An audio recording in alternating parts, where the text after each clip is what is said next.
I started acting as a kid, and I was doing it pretty steadily through middle school and high school. And then when I was about college age, I didn't know if I wanted to go to college or if I wanted to continue acting, and I decided that I was gonna go and do my bachelor's degree. And at the end of my BA, I was kind of in finals, and I was studying for finals, and it was really stressful, and the way I would kind of unwind and shake it off was I would binge watch the first season of this brand new show, Grey's Anatomy. And I would kind of have like my coffee and my notes, and then I would watch Grey's Anatomy. And then when I was done with the bachelor's, I was like, I think I might want to go to med school. And so I signed up for this pre-med lecture series at the medical faculty, and it was like a 6-week course where surgeons would come in and talk to you about what they really do and what studying medicine is really like. And I kind of got to the end of this 6-week course of study and had this like watershed moment where I was like, I don't think I want to be a doctor. I think I just want to be on Grey's Anatomy.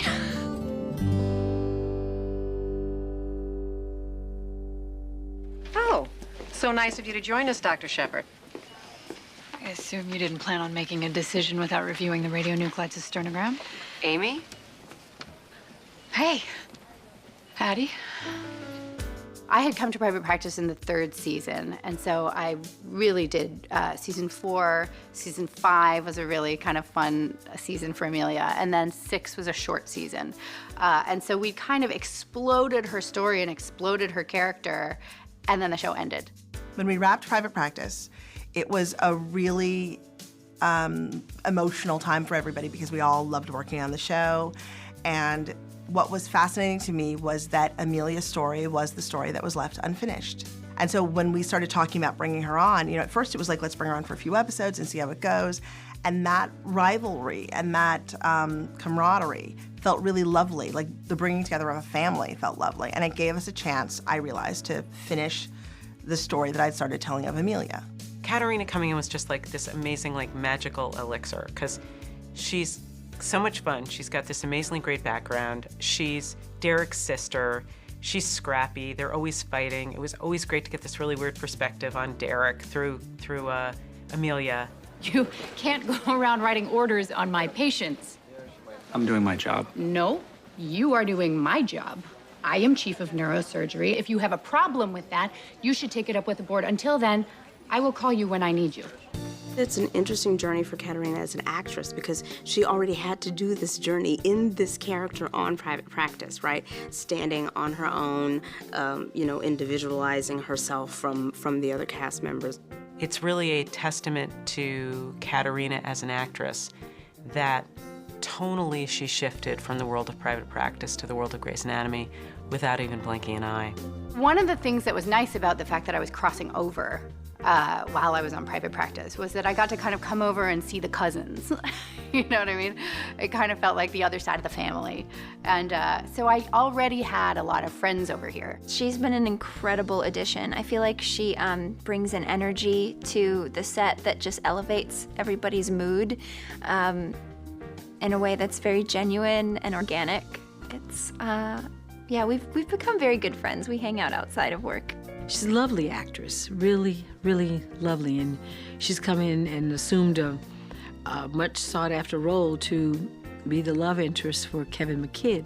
That's some big shoes she's filling. You might find tall people attractive, I don't know. No, I don't. Not as a rule, but professionally, it's not a good idea. Is that a rule? No coworkers? Didn't say that. I like coworkers. With the hospital, we have rules that are, thank you for the update.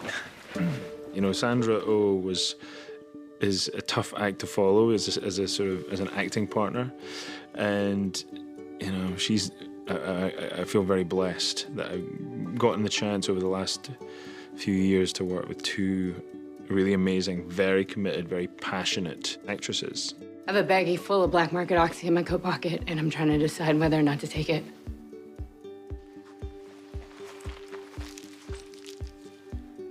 She actually, there's a big scene in episode 21 in season 11 with Owen and her she's about to start taking Oxy again, and it's a very big scene. And she actually requested, and this is something that Sandra and I used to do a lot, is we'd rehearse, you know, for the whole lunch hour the day before we shoot the scene, which nobody ever does.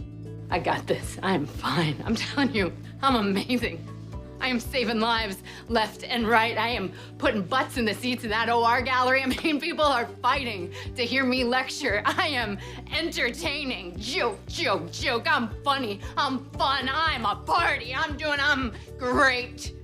And it was such a significant scene for both of them emotionally, but also just in terms of the words and what we were tackling there, that we wanted to have everything kind of laid in before we showed up on the day and became available to, you know, spontaneous flow. We're supposed to feel, we're supposed to love and hate and hurt and grieve and break and be destroyed and rebuild ourselves to be destroyed again. That is human. That is humanity. That's being alive. I found that really admirable that she had the desire to do that. And we did that, and I think it really made the scene better. One of many things that impresses me about Caterina is how much she really, really cares. I mean, she's been playing Amelia Shepherd for years at this point. Nobody knows that character better than she does.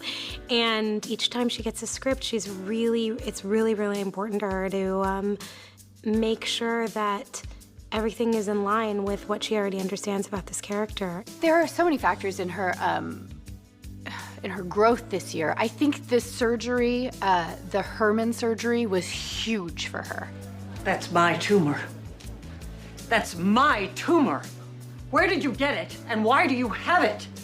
One of the most amazing things about this season of Grey's Anatomy and Amelia is watching Amelia really come into her own. She had always been existing in Derek's shadow, and so when she took on this impossible surgery, I think that was a huge moment for her. She never really spends any time with Gina Davis's character. Those two people don't spend any time together at all, really. They don't particularly like each other. They don't particularly care about each other. Gina Davis's character has an emotional relationship with Arizona. Amelia's character has an emotional relationship with a tumor. Look, it starts in the subfrontal and extends practically into the hypothalamus. That is a thing of beauty. And it works, which is very exciting. I mean, that's Caterina's talent. To be able to share a scene with somebody who is just as invested as you are in making this person human, making this person whole, exploring any and every moment, that's a gift.